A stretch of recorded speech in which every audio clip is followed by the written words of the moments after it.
bride's mother pulled Lena aside and told her not to ruin the wedding like she had ruined the shower. Hey guys, welcome back to another week of me reacting to your wedding stories, the good, the bad, the ugly, and everything in between. I've got a great story for you today. But first, in case you missed it, my brand new book, Here Comes the Drama, A Ferris and Sloan Story, is officially out. You can get it on Amazon, Kobo, and now it's on Ingram Spark as of yesterday. And so that will push it out to so many other places, which means your local library, your local bookstores can all order it from their database and get it on the shelf. So if you could do me a huge favor, go to your local public library or your local independent bookstore and ask them to put it on the shelves. That would be super helpful to get it in the hands of more people. To start off this week, I'm going to read an awesome review that someone just sent me from the book. It says, I love Christa Innes' skits on YouTube and could hardly wait to see her most popular series as a book. I put a series by another author on hold to read this one as soon as it came out. It definitely did not disappoint. The book is even better than the skits, adding so much more detail to the story. I've had only one negative issue with the book. It takes longer to write a book than to make a skit. So I'm going to have to wait a little longer for the next book in the Ferris and Sloan story. Thank you so much for that awesome review. Again, if you guys are currently reading it, please tag me on social media at Party Planning by Christa or leave a review as it helps so many more people hear of the story and get it in their hands. All right, guys, on to today's story. It's a good one. All right. I was in a wedding once where one of the other bridesmaids, my best friend Lena, names have been changed, was in 2 weddings within 2 weeks of each other. That is a lot, and that is exhausting, let me tell you.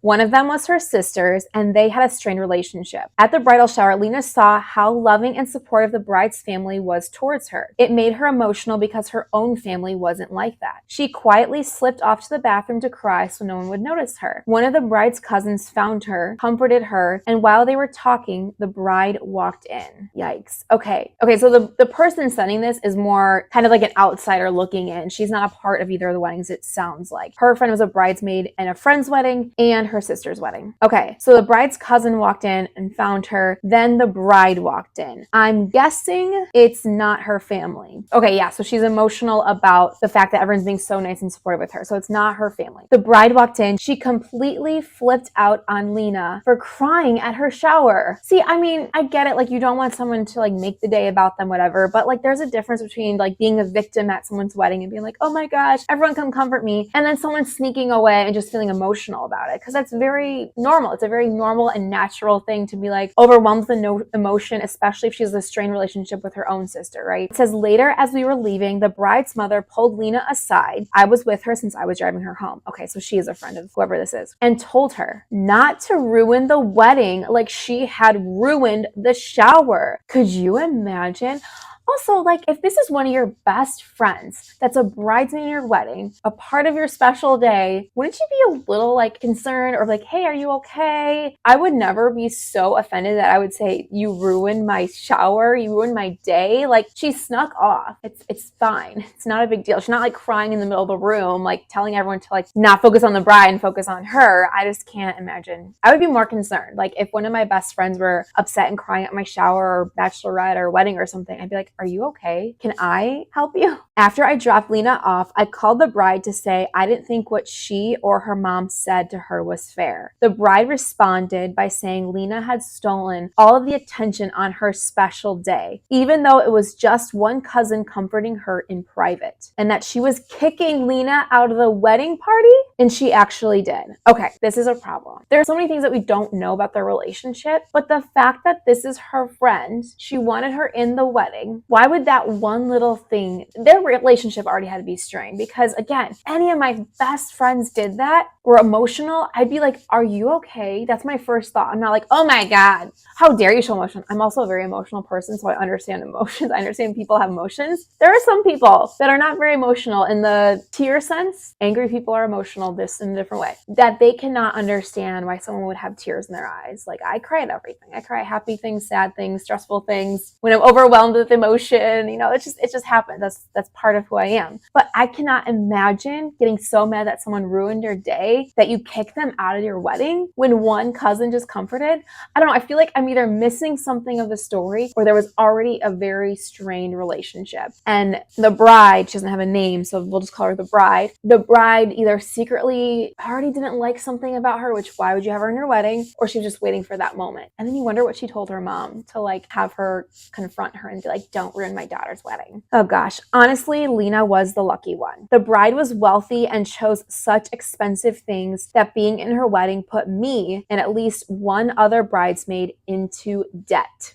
Oh my gosh, I hate when I hear that because that makes me feel like the bride was demanding certain things and the friends were afraid to speak up, because no one should ever go into debt for a wedding. I actually shared this once on one of my Patreon episodes where we talked all about bridesmaids, because someone had shared once that she was a maid of honor, was not communicated what was expected of her before she agreed. The bride made her pay for all the bridesmaids' gifts, which is unheard of. She made her pay for, I want to say it was like all of the bachelorette party herself. There was something else that was crazy. She was like, I felt so bad because I already said yes, so I agreed to all this, and then I went into debt for it. What? And then there was another bride that told the bridesmaid to open up a credit card to pay for things. If someone is telling you to do that for a wedding, they are not your real friend, because they care more about the monetization, they care more about the appearance of everything than having you there. If you feel like you're just a number for a friend, you're not their friend. They only care about you as a number, as just a placeholder. And it's like at that point, then